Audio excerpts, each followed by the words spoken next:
My father was a builder, and part of my earliest memories is picking up stuff around the working sites. My mother was a seamstress. I collected the little zippers and scraps.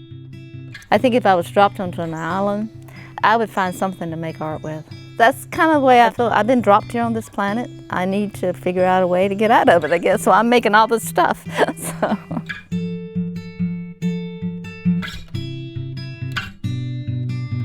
My mom, who was my main supporter of my art, she saw my talent as a little girl, and she promoted that talent. She would buy me those watercolors, she would buy me paper, and she was always very supportive. This is a very special piece to me by Claire Hopkins. My Mother's Hands, a tribute to my mother. Even today, she's helping me through the loss of her, because I miss her all the time, because she was my friend. She was my mom, but she was my friend. And a lot of times, even today, I hear her talking to me. Beth, you need to be in your studio. You've got to have a base to pull your ideas from. I can't just walk in the studio cold and say, I'm going to do that.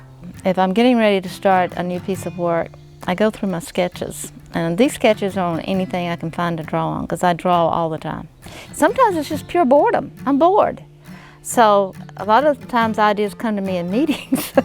I'm constantly feeding my creative ideas into a piece of paper.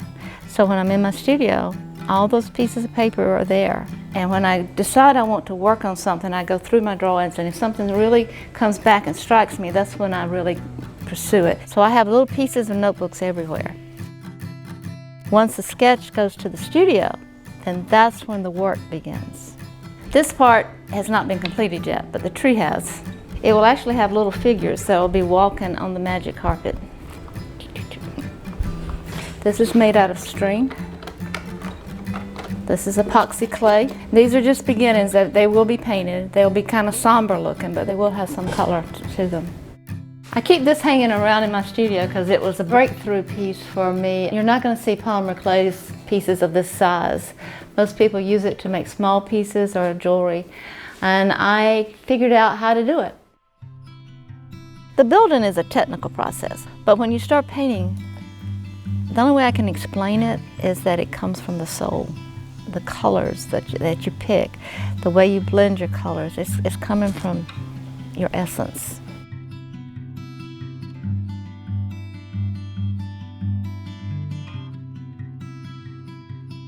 I've got about 14, 15 things going on all over the studio, because if I can't paint, then I do something else. Maybe I'm tired, and maybe I don't have that flow that I need to do those drawings. So I go over and I build something with string, or I do something else. So I just use the body I have at that time.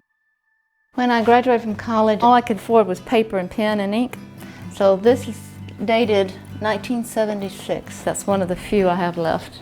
I've been asked, what were you on when you did that? Nothing, I promise, nothing. That's just the way I came into the world. This is what I would call a feminine piece. It's about a woman collecting all her energy in this earth to make change. Since I live in a forest, just about every piece of work right now, there is a tree. I use it sometimes just as a traditional method to go from one plane to the next. But there's usually trees in it, there's usually some kind of wildlife, there's usually a man. And my men and my women are not traditional. They're very fluid in movement, because to me, nature's not static, it's flowing, it's an energy around us. So I make my people as part of nature. I may finish it in my studio, but it's not quite finished until I show it. There I am putting my work out.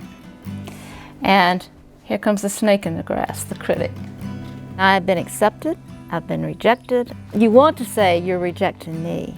An artist has to learn, and it comes with maturity, and it comes with rejection after rejection, but that's part of being an artist. It's part of getting on the stage, performing, etc., etc. We're always going to be judged by our fellows. I'm at a point in my life that I want to give back.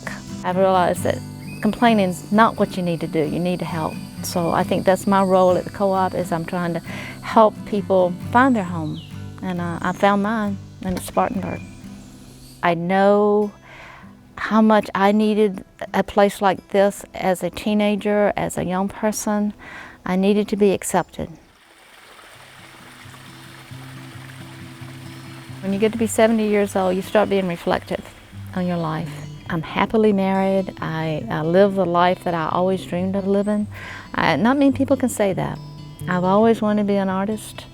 I live the life of an artist, and I am forever grateful for Dennis, because he's my sugar daddy, so to speak. He's helped me ever since we married to live this life.